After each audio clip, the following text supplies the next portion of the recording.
وفاقی کابینہ نے فوجی تنصیبات پر حملوں میں ملوث عناصر کے فوجی عدالتوں میں ٹرائل کی منظوری دے دی۔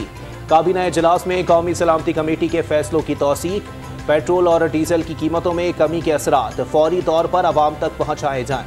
وزیر اعظم کا ناجائز منافع خوروں کے خلاف سخت ایکشن کا حکم۔ لاہور ہائی کورٹ نے پی ٹی آئی کے 72 اراکین قومی اسمبلی کے استعفوں کی منظوری کا نوٹیفیکیشن کالعدم قرار دے دیا۔ اراکین کو استعفے واپس لینے کے لیے اسپیکر کے سامنے پیش ہونے کی ہدایت۔ اسپیکر قومی اسمبلی ارکان کو دوبارہ سن کر فیصلہ کریں۔ جسٹس شاہد کریم کی ہدایت۔ فواد چودھری، شاہ محمود قریشی، حماد اظہر اور دیگر کے استعفوں کی منظوری کا نوٹیفیکیشن کالعدم۔ زینا ہاؤس حملے کے ملزمان کی تلاش، لاہور پولیس نے سرچ وارنٹ حاصل کر لیا۔ کمشنر سربراہی میں ٹیم آج کیمروں کے سامنے زمان پاک کی تلاشی لے لے گی۔ 400 اہلکار ہمراہ ہوں گے۔ مزاحمت سے نمٹنے کی حکمت عملی بھی تیار۔ پولیس نے زمان پاک سے مبینہ طور پر فرار کی کوشش کرنے والے مزید 6 ملزمان حراست میں لے لیے۔ گزشتہ روز بھی 8 مبینہ دہشت گرد پکڑے گئے تھے۔ جناح ہاؤس حملہ کیس، لاہور کی انسداد دہشت گردی عدالت نے عمران خان کی 2 جون تک عبوری ضمانت منظور کر لی۔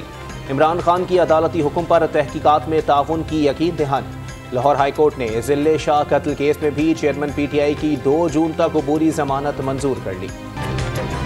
گھر پر کوئی دہشت گرد نہیں، عمران خان نے حکومت کا دعویٰ مسترد کر دیا۔ 60,000 افراد کو گرفتار کر کے پی ڈی ایم خود پھنس چکی۔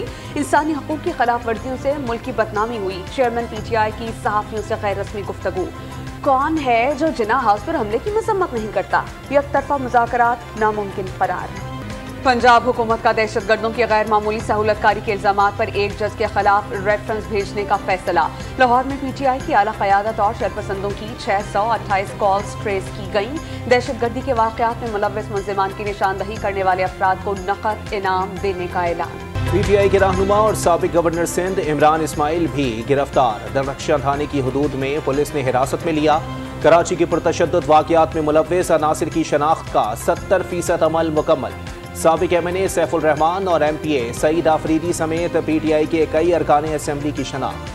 پنجاب پولیس براہ راست اسلام آباد سے کسی کو گرفتار نہیں کر سکتی۔ کیا وجہ ہے کہ آئینی ادارے کے آرڈرز کو ہوا میں اڑایا جا رہا ہے؟ عدلیہ کے خلاف مہم سے آگاہ ہیں، ٹاک شوز میں بیٹھ کر اپنا دفاع نہیں کر سکتے۔ جسٹس میاں گل حسن اورنگزیب ریمارکس دیتے ہوئے آبدیدہ ہو گئے۔ شیریں مزاری کی گرفتاری کے خلاف اسلام آباد ہائی کورٹ میں توہین عدالت درخواست پر سماعت، آئی جی اسلام آباد کو نوٹس جاری۔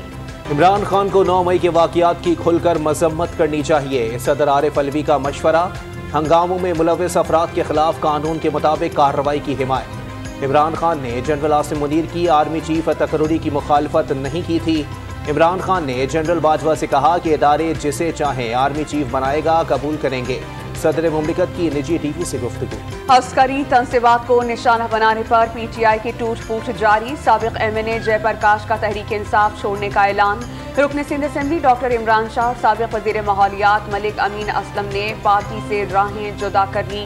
جنوبی پنجاب سے 9 سابق ایم پی ایز بھی افواج پاکستان پر حملوں کے خلاف بول اٹھے۔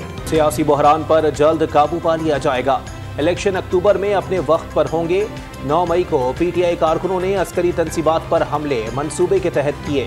وزیر دفاع خواجہ آصف کا غیر ملکی ٹی وی کو انٹرویو۔ وزیر اعظم شہباز شریف آج پشاور کا دورہ کریں گے۔ پرتشدد مظاہروں میں ہونے والے نقصانات کا جائزہ لیا جائے گا۔ وزیر اعظم ریڈیو پاکستان بھی جائیں گے۔ وزیر اعظم سے گورنر اور نگراں وزیر اعلیٰ خیبر پختونخوا ملاقاتیں کریں گے۔ یونیورسٹی اور اسکولوں کے طلباء و طالبات کا ریڈیو پاکستان پشاور کا دورہ۔ شرپسندوں کے ہاتھوں تباہ حال عمارت کے مختلف حصوں کا مشاہدہ۔ ناخوشگوار واقعہ وحشیانہ فعل قرار۔ کسان اتحاد تنظیم کے رہنماؤں کی لاہور کے جناح ہاؤس آمد۔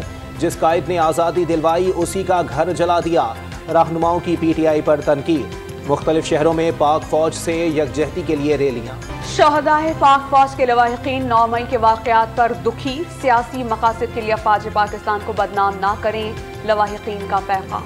بلوچستان کے علاقے مستونگ میں انسداد پولیو مہم کو سیکیورٹی دینے والی پولیس ٹیم پر فائرنگ، ایک اہلکار جاں بحق، لواحقین کا احتجاج۔ ٹانک میں پولیس وین پر دستی بم حملہ، 2 اہلکار سمیت 22 افراد زخمی۔ پولیس اہلکاروں کی جوابی کارروائی میں زخمی ہونے کے بعد حملہ آور پکڑا گیا۔ تبدیلی جنس کی اجازت کالعدم قرار، مرد ہو یا عورت خود کو جنس سے ہٹ کر خواجہ سرا کہے تو غیر شرعی ہوگا۔ خواجہ سراؤں کی جنس کا تعین جسمانی اثرات پر غالب ہونے پر کیا جائے گا۔ جس پر مرد کے اثرات غالب ہیں وہ مرد خواجہ سرا تصور ہوگا۔